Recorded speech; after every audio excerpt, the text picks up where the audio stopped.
Hello super hero lovers, Spiderman brand new day মুক্তি পেয়েছে আর আমিও হাজির হয়েছি সেটার এক্সপ্লেন নিয়ে। যদি আপনারা এর রিভিউ আর এন্ডিং এর সাথে পোস্ট ক্রেডিট সিনেরও এক্সপ্লেন চান তো বংলাভ কমিক্স চ্যানেলে গিয়ে দেখে নিতে পারবেন। আর এদিকে চলুন শুরু করি স্পাইডারম্যানের এই নতুন জার্নি আর তার এই নতুন মুভি স্পাইডারম্যান 4 বা স্পাইডারম্যান ব্র্যান্ড নিউ ডের এই নতুন ভিডিওটি।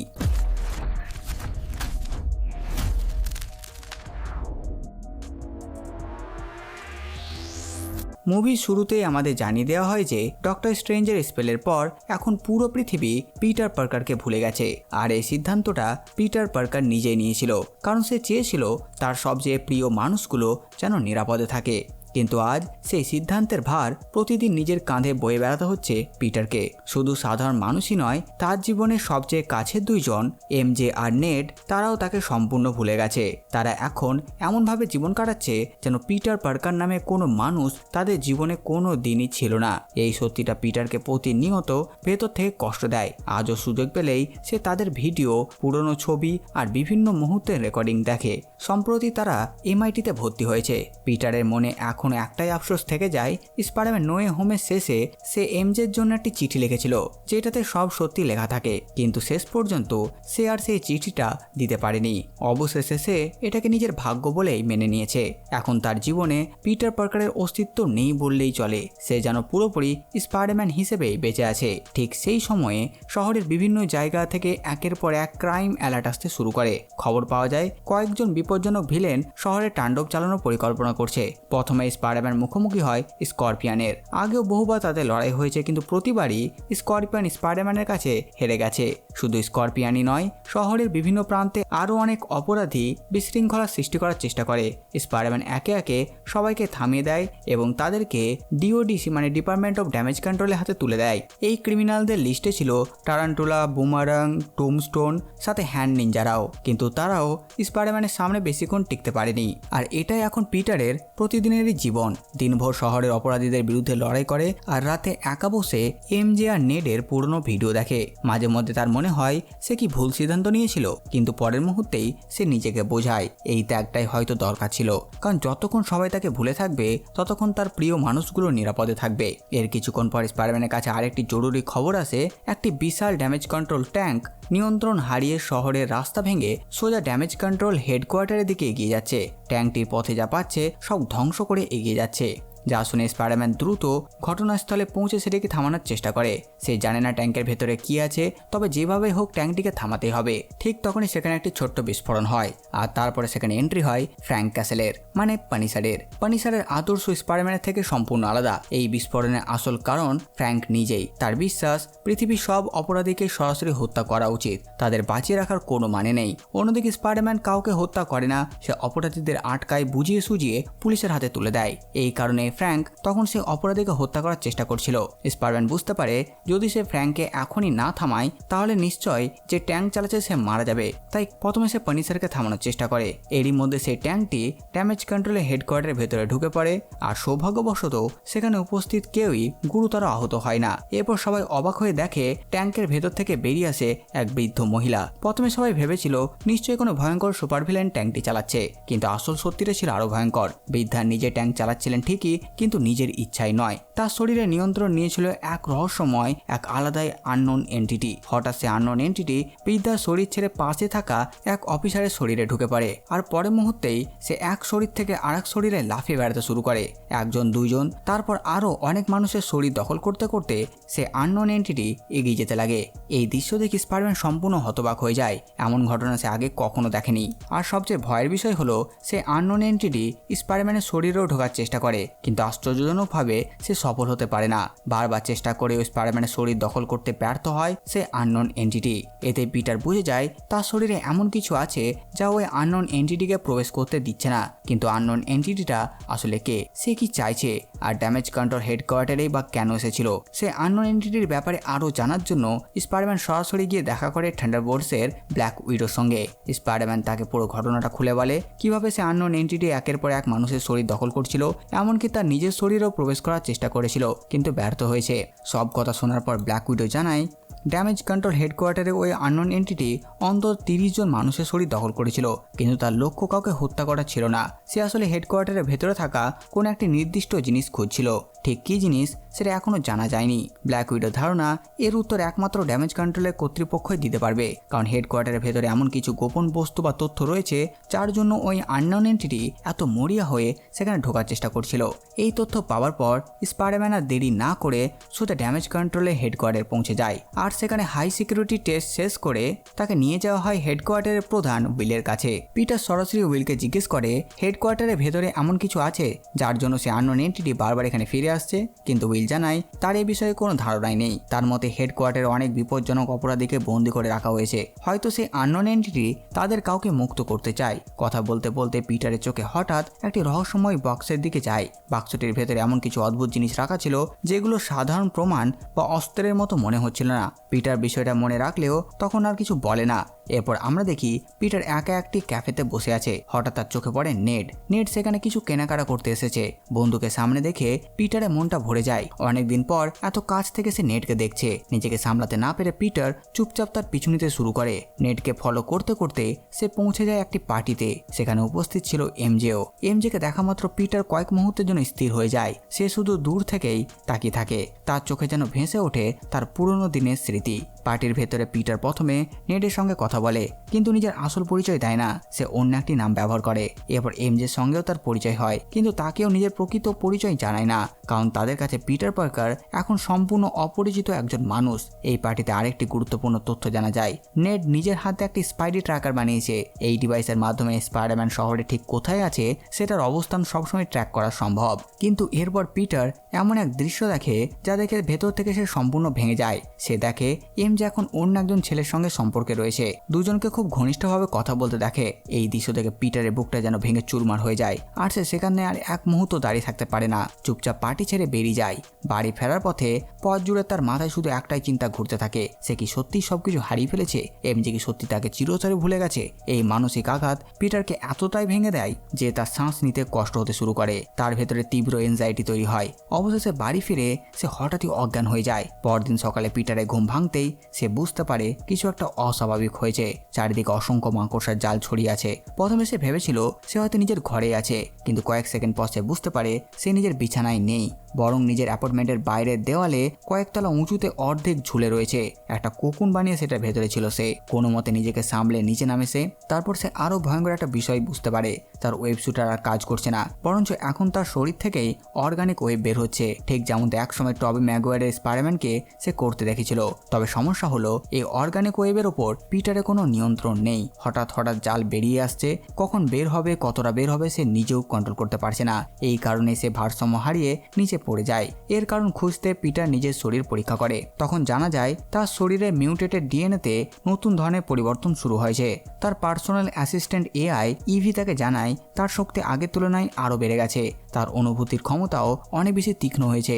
স্পাইডার সেন্স আরও ভয়ঙ্করভাবে কাজ করছে। এই নতুন পরিবর্তনগুলোর ওপর পিটারের কোনো কন্ট্রোল নেই। এই অবস্থায় সবচেয়ে বড় সমস্যা হয়ে দাঁড়ায় তার অর্গানিক ওয়েব, কারণ সেটা যখন তখন বেরিয়ে আসছে। অন্যদিকে তার সেন্স এতটাই শক্তিশালী হয়ে গেছে যে সাধারণ মানুষের ফিসফিসের শব্দ তার কানে বজ্রপাতের মতো শোনাতে শুরু করে। রাস্তার গাড়ির শব্দ, মানুষের হাঁটার শব্দ, দূরের কথাবার্তা সবকিছু একসঙ্গে তার মাথার ভেতরে আঘাত করতে লাগে। ধীরে ধীরে পিটার অনুভব করে সে নিজের মন ও শরীরের ওপর নিয়ন্ত্রণ হারিয়ে ফেলছে। ঠিক সেই সময় নতুন একটা খবর আসে, স্করপিয়ন নাকি আবার শহরে হামলা শুরু করেছে। আর খবর ছড়িয়ে পড়তে স্পাইডারম্যান দ্রুত ঘটনাস্থলে পৌঁছে যায়। কিন্তু এবার পরিস্থিতি আগের মতো ছিল না। পিটার এখনো নিজের নতুন শক্তিগুলোর উপর নিয়ন্ত্রণ আনতে পারেনি। তার শরীরে পরিবর্তন প্রতিনিয়ত তাকে দুর্বল করে দিচ্ছিল। শুরুর দিকে স্করপিয়ন মনে করছিল আগের মতো সহজে স্পাইডারম্যানকে সে হারাতে পারবে বা টুকটাক লড়াই হবে, কিন্তু কয়েক মিনিটের মধ্যে সে বুঝতে পারে স্পাইডারম্যান আজ যেন নিজের স্বাভাবিক ছন্দে নেই। তার আক্রমণ আর আগের মতো নিখুঁত নিয়ন্ত্রণ নেই। প্রতিটি মুভমেন্টে দ্বিধা, প্রতিটি আঘাত অদ্ভুত। আর সেই সুযোগটাই কাজে লাগায় স্করপিয়ন। একের পর এক আঘাতে স্পাইডারম্যানকে চেপে ধরেছে। স্পাইডারম্যানও বুঝতে পারে আজকের এই লড়াই তার সবচেয়ে বড় শত্রু স্করপিয়ন নয়, বরঞ্চ তার নিজের শরীরে। আর সে নিজেকে কন্ট্রোল করতে পারছে না। কিন্তু ঠিক তখন স্পাইডারম্যান জানতে পারে এক অদ্ভুত সত্য, স্করপিয়নের শরীরের ভেতরে আসলে স্করপিয়ন নিজে নেই। তার শরীর দখল করে নিয়েছে সেই আননোন এন্টিটি। এই বিষয়টা বুঝতে পারার সঙ্গে সঙ্গে পিটার স্পাইডার সেন্স হঠাৎ অস্বাভাবিকভাবে সক্রিয় হয়ে যায়। তার দৃষ্টিশক্তি আরো তীক্ষ্ণ হয়ে যায়। চোখের রং ধীরে ধীরে কালো হয়ে উঠতে শুরু করে। তার শরীরের শক্তি মুহূর্তের মধ্যে কয়েক গুণ বেড়ে যায়। পরে মুহূর্তে স্পাইডারম্যান পাল্টা আক্রমণ শুরু করে। আর মাত্র কয়েক সেকেন্ডের মধ্যেই স্করপিয়নকে সম্পূর্ণ হারিয়ে দেয়। স্পাইডারম্যান তাকে নির্মমভাবে আঘাত করতে লাগে।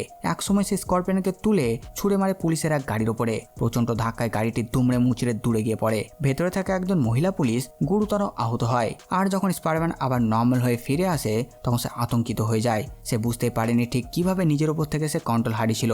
সে কোনো নিরাপদ মানুষকে আঘাত করতেই চায়নি, কিন্তু তার এই নতুন শক্তি যেন তাকে সম্পূর্ণ অন্য মানুষে পরিণত করছে। এই সমস্যার সমাধান খুঁজতে পিটার সিদ্ধান্ত নেয় তাকে এমন একজনের সাহায্য নিতে হবে যিনি ডিএনএ মিউটেশন সম্পর্কে সবচেয়ে বেশি জানেন। আর সেই কারণে সে দেখা করতে যায় ব্রুস ব্যানারের সঙ্গে। এখন ব্রুস এম্পায়ার স্টেটে একজন প্রফেসর, আর পিটার তার স্টুডেন্ট নয়। তবু ব্রুস তার কথা মন দিয়ে শোনে। পিটার সরাসরি নিজের সমস্যার কথা না বললেও ডিএনএ মিউটেশন নিয়ে বিভিন্ন প্রশ্ন করতে শুরু করে। সে জানতে চায় যদি কোনো মানুষের শরীরে হঠাৎ করে মিউটেশন শুরু হয় তাহলে তার প্রভাব কি হতে পারে। মানুষ কি নিজের শরীরে ভালো দিকগুলো রেখে খারাপ দিকগুলো বাদ দিতে পারে? যা শুনে ব্রুস কিছুক্ষণ চুপ করে আর তারপর উত্তর দেয়। তাকে বলে, তুমি যেটাকে খারাপ ভাবছো সেটাকে হয়তো এখনো পুরোপুরি বুঝতে পারোনি। অনেক সময় যে জিনিসটা আমাদের কাছে অভিশাপ বলে মনে হয় সেটাই পরে সবচেয়ে বড় শক্তি হয়ে ওঠে। ব্রুসের কথাগুলো পিটারকে নতুনভাবে ভাবতে বাধ্য করে। সে বুঝতে পারে নিজের শক্তিকে ধ্বংস করার বদলে তাকে নিয়ন্ত্রণ করার আসল লক্ষ্য হওয়া উচিত। এরপর পিটার একটি বিশেষ ইনহিবিটর ডিভাইস তৈরি করার কাজ শুরু করে দেয়, যার জন্য হেল্প সে ব্রুস ব্যানারের কাছে নিয়েছিল। কারণ ব্রুস ব্যানার বর্তমানে আর স্মার্ট হাল্ক নেই, তার কাছে একটি ইনহিবিটর ডিভাইস, আর সে এখন নর্মাল ব্রুস ব্যানার হয়ে জীবনযাপন করছে। আর ব্রুসের এই ইনহিবিটর ডিভাইস দেখে পিটার নিজের জন্য একটি ইনহিবিটর ডিভাইস তৈরি করে। এই ডিভাইসের উদ্দেশ্য ছিল তার শরীরের ভেতরে চলতে থাকা অস্বাভাবিক মিউটেশনকে নিয়ন্ত্রণে আনা। দিন রাত এক করে সে একের পর এক প্রোটোটাইপ বানাতে লাগে, কিন্তু প্রতিবারই সে ব্যর্থ হয়। কখনো ডিভাইস অতিরিক্ত গরম হয়ে যায়, কখনো সম্পূর্ণ ভুলভাবে কাজ করে, কখনো আবার চালু হওয়ার কয়েক সেকেন্ডের মধ্যেই খারাপ হয়ে যায়। বারবার ব্যর্থ হওয়ার পর পিটার হতাশ হয়ে পড়ে। ঠিক সেই সময় শহরের রাস্তায় হাঁটার সময় কয়েকজন সাধারণ মানুষের সঙ্গে তার কথা হয়। প্রথমে বিষয়টা স্বাভাবিক মনে হলেও কয়েক সেকেন্ডের মধ্যে পিটার বুঝতে পারে এরা কেউই নিজের ইচ্ছায় কথা বলছে না, তাদের শরীর ব্যবহার করছে সেই আননোন এন্টিটি।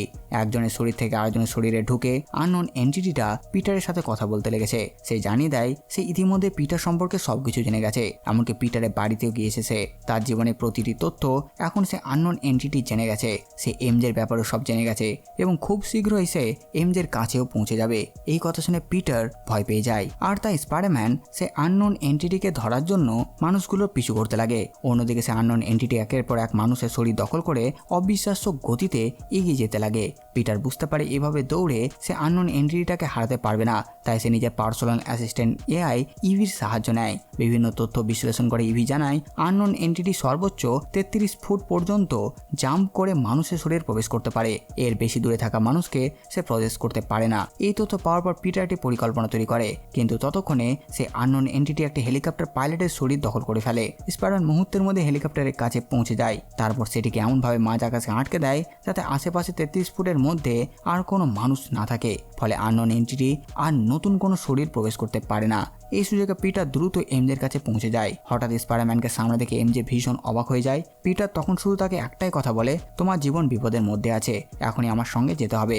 এমজের মনে অসংখ্য প্রশ্ন থাকলেও সে আশ্চর্যজনকভাবে স্পাইডারম্যানের উপর ভরসা করে আর কোনো প্রশ্ন না করেই তার সঙ্গে চলে যায়। দুজনে মিলে শহরের একটি উঁচু বিল্ডিং এর ছাদে পৌঁছায়। সেখানে দাঁড়িয়ে তাদের মধ্যে অনেক কথা হয়।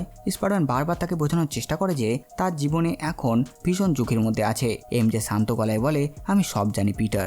এই কথা শুনে পিটার হতবাক হয়ে যায়। এমজে জানায় সে জানে স্পাইডারম্যানই আসলে পিটার পার্কার। সে এটাও জানে তার এক সময় একে অপরকে ভালোবাসতো। যদি ডক্টর স্ট্রেঞ্জের স্পেলের কারণে পুরো পৃথিবী পিটারকে ভুলে গেছে, তবুও তার মনে যেন কোথাও না কোথাও সেই স্মৃতির কিছু অংশ এখনো রয়ে গেছে। পিটার নিজের কানকে বিশ্বাস করতে পারছিল না। এরপর পিটার এমজেকে জড়িয়ে ধরে আর কাঁদতে লাগে। আর পরের সেকেন্ডে পিটার জানতে পারে তার সামনে দাঁড়িয়ে থাকা সে মেয়েটা আসলে এমজে নয়, তার শরীর দখল করে নিয়েছে সে আননোন এন্টিটি। এই সমস্ত কথাগুলো আসলে এমজে নয়, সে আননোন এন্টিটিটাই বলছিল। স্পাইডারম্যান সঙ্গে সঙ্গে বুঝে যায় আসলে এমজে মারাত্মক বিপদের মধ্যে রয়েছে। আর তখন সে আননোন এন্টিটিটাকে এমজের শরীর থেকে বের করার জন্য চেষ্টা করতে লাগে, কিন্তু তখন সে আননোন এন্টিটিটা এমজেকে কন্ট্রোল করে সে বিল্ডিং এর একদম ধারে চলে আসে। আর এদিকে সে পিটারকে অনেক কথা শোনায়, আর এতে পিটার আবার নিজের উপর থেকে কন্ট্রোল হারিয়ে যায়, আর পিটারের চোখ আবার কালো হয়ে যায়। আর তখন সে আননোন এন্টিটিটাকে যে এমজে শরীরে ছিল তার গলা চেপে ধরে আর তাকে বেরিয়ে আসতে বলে। তাই স্পাইডারম্যান তাকে সে বিল্ডিং থেকে দূরে ছুড়ে দেয়, আর সঙ্গে সঙ্গে মাস্ক পরে নিজেও লাফিয়ে যায় এমজেকে বাঁচাবার জন্য। তখন আননোন এন্টিটিটা এমজে শরীর ছেড়ে দেয় আর স্পাইডারম্যান কোনো রকম ভাবে এমজেকে বাঁচিয়ে নেয়। কিছুক্ষণ পর স্পাইডারম্যান তার স্পাইডার ক্যামেরার বিভিন্ন স্ক্যানিং ইউজ করে এন্টিটির প্রকৃত পরিচয় জানতে পারে। এই আননোন এন্টিটি কোনো ভূত নয়, সে আসলে জিন নামের এক ইয়ং মেয়ে যার কাছে অসাধারণ টেলিপ্যাথিক পাওয়ার রয়েছে, যার আসল নাম জিন গ্রে। জিনের পরিচয় জানার পর পিটার বুঝতে পারে একা এই সমস্যার মোকাবেলা করা সম্ভব নয়, তার সাথে এখন এমজেকেও নিরাপদে রাখতে হবে। তাই সে এবার সাহায্যের জন্য যায় ফ্র্যাঙ্ক কাসেলের কাছে, মানে পানিসারের কাছে। পিটার তাকে পুরো পরিস্থিতি খুলে বলে। সে জানায় জিন এখন এমজেকে টার্গেট করেছে, যে কোনো সময়ে আবার আক্রমণ করতে পারে। ফ্র্যাঙ্ক প্রথমে খুব একটা আগ্রহ দেখায় না, কিন্তু কিছুক্ষণ পর সে পিটারের সাহায্য করতে রাজি হয়ে যায়। পিটার সিদ্ধান্ত নেয় এমজে আপাতত ফ্র্যাঙ্কের কাছেই সেফ থাকবে। আর এরপর স্পাইডারম্যান সেখান থেকে না গিয়ে ফ্র্যাঙ্কের সেখানে থেকেই এমন একটি ডিভাইস তৈরি করতে লাগে যা তার নিজের মিউটেশনকে নিয়ন্ত্রণ করবে এবং একই সঙ্গে জিনের টেলিপ্যাথিক পাওয়ারকেও নিষ্ক্রিয় করতে পারবে। ফ্র্যাঙ্ক তখন পিটারকে বলে, তুমি এখানে কাজ করতে পারো, যা যা দরকার আমি ব্যবস্থা করে দিচ্ছি। সেই রাতে পিটার তার নতুন গবেষণা শুরু করে, এদিকে এমজেও তাকে সাহায্য করতে এগিয়ে আসে। দুজন মিলে ঘন্টার পর ঘন্টা কাজ করার পর অবশেষে তারা একটি ইনহিবিটর ডিভাইস বানাতে সফল হয়। ডিভাইসটি পিটারের শরীরের পরিবর্তনকে কিছুটা নিয়ন্ত্রণে রাখতে পারবে। কিন্তু পিটার এখানেই থেমে থাকে না, সে আরও একটি বিশেষ ডিভাইস তৈরি করে। এই ডিভাইসটি যদি জিনের শরীরে লাগানো যায় তাহলে তার টেলিপ্যাথিক পাওয়ার সম্পূর্ণ বন্ধ হয়ে যাবে। ঠিক তখন স্পাইডারম্যানের স্পাইডার সিস্টেম থেকে একটি নতুন লোকেশন অ্যালার্ট আসে। জিন আবারও ড্যামেজ কন্ট্রোল হেডকোয়ার্টারে পৌঁছে গেছে। পিটার আর এক মুহূর্ত দেরি করে না, সে সঙ্গে সঙ্গে সেখানে যাওয়ার জন্য রওনা দেয়। হেডকোয়ার্টারে পৌঁছে প্রথমে তার চোখে পড়ে ব্রুস ব্যানারের সে বিশেষ ইনহিবিটর ডিভাইস। পিটার দ্রুত ভেতরের দিকে যায় আর কিছুক্ষণ পর সে মুখোমুখি হয় ব্রুস ব্যানারের সঙ্গে। কিন্তু খুব দ্রুত সে বুঝতে পারে পরিস্থিতি ভয়ঙ্কর, কারণ জিন ইতিমধ্যে ব্রুস ব্যানারের শরীর দখল করে ফেলেছে। এখন ব্রুস পুরোপুরি জিনের কন্ট্রোলে। এরপর স্পাইডারম্যান আর ব্রুসের মধ্যে শুরু হয় এক ভয়ঙ্কর যুদ্ধ। যদিও এই সময় ব্রুস ব্যানার স্মার্ট হাল্ক হিসেবেই ছিল, কিন্তু স্মার্ট হাল্ক নিজের সমস্ত শক্তি ব্যবহার করে স্পাইডারম্যানের উপর আক্রমণ চালাতে লাগে। আর ঠিক তখনই পানিসার সেখানে পৌঁছে যায় আর সে স্পাইডারম্যানকে জানায় এমজে তাকে এখানে পাঠিয়েছে, সে নিজে থেকে আসেনি লড়াই করতে। আর দুজন মিলে প্ল্যান করে স্মার্ট হাল্ককে আটকাবার চেষ্টা করে।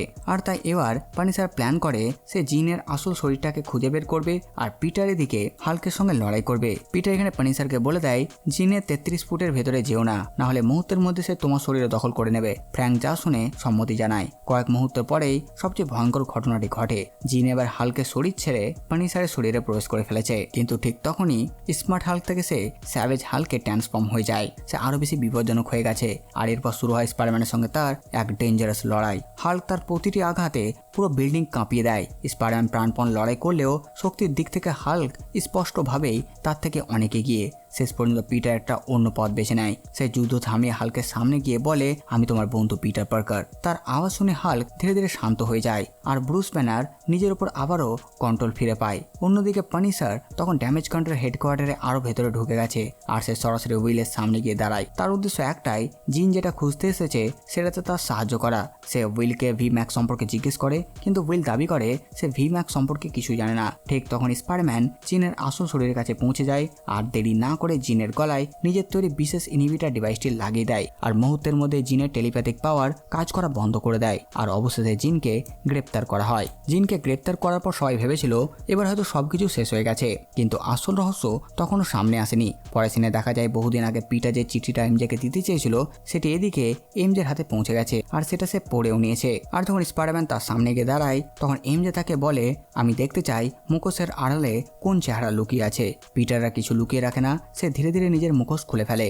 এমজে প্রথমবারের মতো পিটারের আসল মুখ দেখে আর তাকে বলে, এর আগেও তো তুমি আমার বাড়িতে পার্টিতে এসেছিলে, এমনকি সে কফি শপেও, তখন কেন তুমি এই সব কিছু বলনি আমাকে? সাথে এমজে এটাও তাকে বলে, হয়তো আমি তোমাকে ভালোবাসতাম, আমাদের মধ্যে কোনো সম্পর্ক হয়তো ছিল, কিন্তু আমার সেই স্মৃতির কিচ্ছু মনে নেই। আর তাই বর্তমানে আমার মনে তোমার জন্য কোনো ফিলিংসই নেই। এরপর স্পাইডারম্যান পিটারকে ছাড়তে তার বাড়িতে যায় আর সেখানে সে নেডের সঙ্গে দেখা করে। নেড আর স্পাইডারম্যানের মধ্যে আবার আগের মতনই হাসি ঠাট্টা শুরু হয়। তারা কিছুক্ষণ একসঙ্গে টাইম কাটায়, মজা করে। কিন্তু নেড এখনো জানে না স্পাইডারম্যানই আসলে পিটার পার্কার। সে এখনো পিটারের মুখ দেখেনি।